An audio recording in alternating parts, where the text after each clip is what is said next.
네, 안녕하세요. 송노무사의 인생직업TV입니다. 좋아요와 구독 부탁드리겠습니다.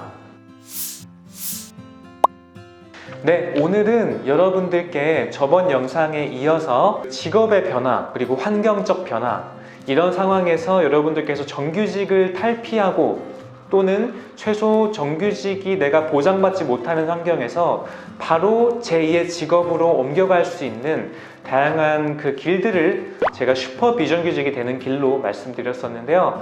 이 슈퍼 비정규직이 되기 위해 어떤 것들을 내가 고민해야 되는지를 말씀드려 보도록 하겠습니다. 이 영상을 통해서 내가 퇴사 후에 전문 자격증을 취득을 해야 되는지 말아야 하는지, 또는 지금 회사를 언제 정도까지 다니면서 어떤 준비를 해야 되는지 감을 잡는 시간으로 활용하시면 좋을 것 같습니다.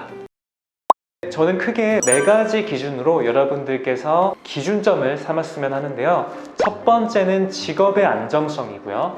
두 번째는 내 업무 방식, 세 번째는 협업의 기준, 마지막 4번째로는 인정과 보상에 대한 기준입니다. 제가 많은 클라이언트들을 상담해 보면서 이 4가지 기준을 적용을 잘 해보고 나를 재해석을 하다 보면 내가 과연 직장인이 맞는지 아니면 제2의 커리어 로드맵을 가야 되는지 조금 더 명확해졌기 때문에 말씀드려 보도록 할게요. 네, 첫 번째, 직업 안정성입니다. 직업 안정성을 크게 2가지로 나눠서 여러분들께서 적어보시면서 한번 판단해 보시면 좋겠습니다. 첫 번째는 안정 그리고 장기입니다. 내가 직업을 선택하고 직장을 선택함에 있어서 나는 타인들보다 안정적이고 또 끈기가 있으면서 타인들보다 비교적 변화라는 것에 스트레스를 받는 유형입니다. 그래서 이런 분들께서는 되게 체계적이고 정해진 방향을 실현해 나가는 일들, 되게 루틴하거나 아니면 운영 중심의 일들을 되게 선호하게 됩니다. 이런 분들께서는 비교적 외부의 이슈라든지 아니면 내가 회사 밖에서 어떤 점들을 바탕으로 먹고 살 수 있는지 이런 고민들보다는 회사 내에서의 조직 관계, 성과, 인정, 승진, 성과급, PS 이런 것들에 대해서 많은 관심을 갖고 있는 분들이라고 볼 수 있겠습니다. 네, 직업 안정성의 2번째 기준은요, 바로 유연 그리고 이동입니다.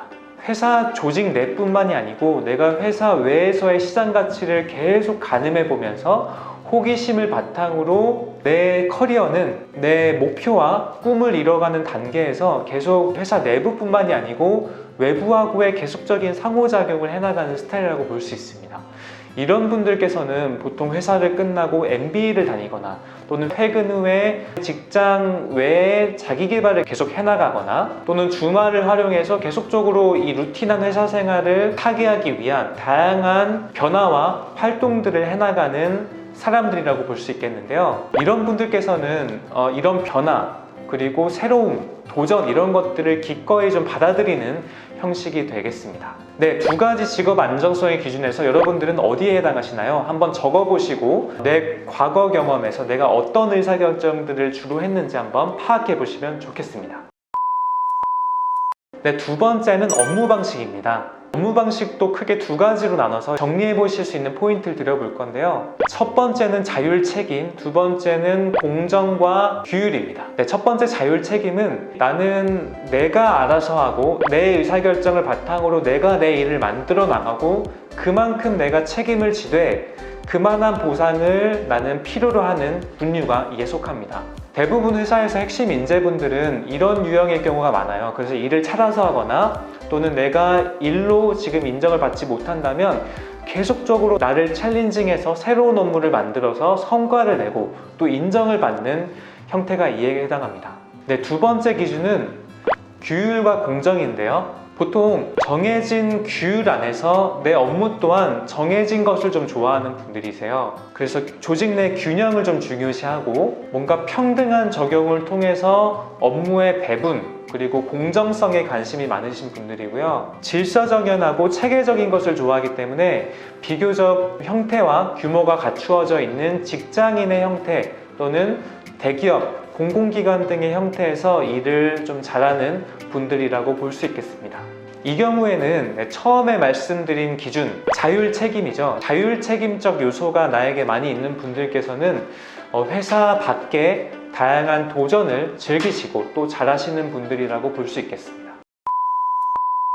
네, 세 번째 기준은 협업인데요. 첫 번째 기준은 배울 수 있는 동료가 있으면 좋겠다는 분들이고요. 두 번째는 내가 이끌 수 있는 동료가 있으면 좋겠다는 분들입니다. 배울 수 있는 동료는 내가 뭔가를 제안하거나 드라이브를 걸거나 업무를 함에 있어서 동료들에게 뭔가 지시를 하거나 리더십의 형태는 아니시고요. 한 조직에서 이 팀원으로서 내 할 일을 체계적이고 책임감 있게 해나가는 분들을 말하세요. 이런 분들은 보통 조직에서 탑다운식으로 업무를 주어지면 그 업무를 완벽하게 수행하는 형태의 일을 수행한다고 볼 수 있겠습니다. 하지만 사업가라든지 영업인이라든지 본인이 본인의 일을 주도적으로 만들고 다양한 방식으로 일을 처리해 나가고 또 도움을 적극적으로 구하는 형태의 회사 밖의 일들에 대해서는 상대적으로 스트레스를 받는다고 볼 수 있겠습니다. 네, 두 번째는 내가 이끄는 동료인데요. 이분들은 상대적으로 리더십이 강하고 또 내가 가지고 있는 인적 자원을 바탕으로 활용을 해나가는 분들이세요.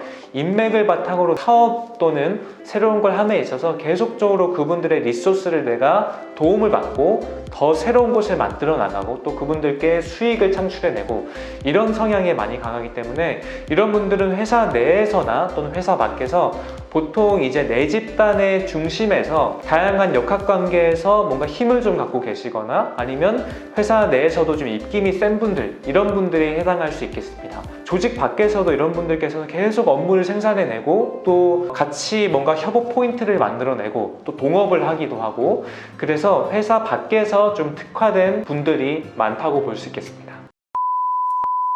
네, 마지막 기준으로는 인정과 보상입니다. 여기 또한 두 가지 기준이 있는데요. 첫 번째 기준으로는 즉각적이고 경제적인 보상을 원하는 분들, 두 번째로는 경험과 성장을 통해서 좀 롱텀의 수입을 창출하길 원하는 분들입니다. 네, 첫 번째, 즉각적이고 경제적인 보상을 원하시는 분들은 보통 한 달 한 달의 월급 그리고 회사 내에서의 나의 승진과 매일의 일에서 나오는 상사의 인정 이런 것들에 대해서 되게 동기부여받는 스타일이에요. 그래서 이런 분들께서는 월급이 작다고 하더라도 매일 들어오는 월급을 뿌리치지 못합니다. 이런 분들께서는 월급의 이 중요성, 일의 대가의 중요성에 대해서 되게 많은 의미를 두고 있는 분들이기 때문에 보통 내가 퇴사를 하고 새로운 거를 준비함에 있어서 공백이 있거나 이런 것들에 대해서는 되게 거부감을 느끼는 분들입니다. 오히려 내가 한 달 한 달 일해 가면서 나의 월급과 쌓아져가는 퇴직금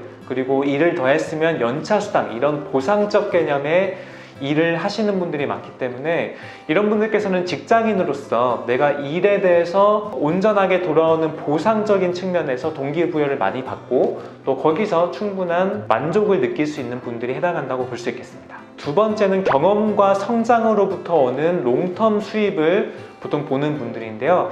이런 분들은 내가 한 달 한 달에 뭐 400만 원이 들어오고 500만 원이 들어온다고 하더라도 별로 거기에 대해서 인센티브를 느끼지 못하는 분들이에요.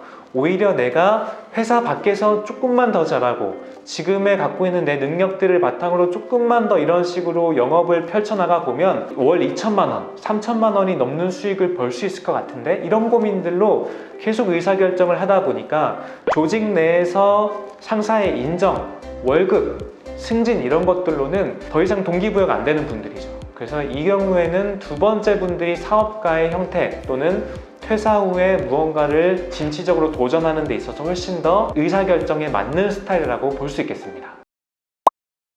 그래서 제가 요약을 해드리면 일단 여러분들이 퇴사를 하거나 내가 노무사 시험 또는 변호사 시험을 준비하고자 고민하는 분들, 이런 분들께서는 막연하게 퇴사할까 말까 또는 지금의 업무는 싫고 지금의 일은 성에 안 차, 그러면 나는 다른 거 하는 게 맞아, 그래서 퇴사할래, 이런 의사결정, 되게 추상적인 의사결정 말고 제가 드린 최소한의 4가지 기준에 맞춰서만 한번 생각을 해보시라고 말씀드렸어요. 그래서 여러분들이 안정성을 얼마나 내가 중요하게 생각하는지, 나의 업무 방식이 과연 어떤 스타일인지, 그리고 내가 협업을 하는 데 있어서 사람들하고 같이 뭔가 일을 생성해 나가고 처리해 나감에 있어서 나는 어떤 협업 스타일을 지녔는지, 마지막으로 나는 어떠한 것들에 대해서 인정이라고 생각을 하고 보상이라고 생각을 하는지, 이런 것들에 대해서 제가 총 4가지 기준에 의해서 8가지의 의사결정 포인트를 드렸습니다. 여러분들께서 이 영상을 보시면서 적어가면서 꼭 이런 것들을 의사결정해 보세요. 왜냐하면 이런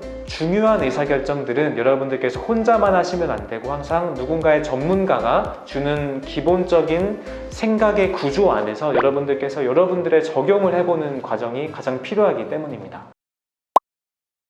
네, 이렇게 오늘은 여러분들의 의사결정 판단 기준에 대해서 제가 말씀드려 봤는데요. 저는 개인적으로 봤을 때 우리의 직업 환경의 변화는 되게 속도가 빠르게 변화하고 있고, 또 고정적이고 또는 일률적인 노동은 이제는 경쟁력을 잃어가지 않나 생각을 하고 있어요. 그래서 여러분들께서는 비교적 변화에 능동적이고, 또 내가 단기간에 리스크를 조금만 감내할 수 있고 내가 도전을 할 수 있는 성향이라면 내가 회사 밖에서도 충분히 슈퍼 비정규직으로 거듭날 수 있는 그런 성향을 지녔다고 좀 볼 수 있겠습니다. 그렇지 않는 분이라고 하더라도 내가 이런 부분은 좀 부족하구나 하고 생각을 하시면서 내 자체가 수입을 벌어들일 수 있는 최고의 슈퍼 비정규직이 될 수 있는 길들을 마련해 나가는 그런 기준점으로 삼으시면 좋겠습니다.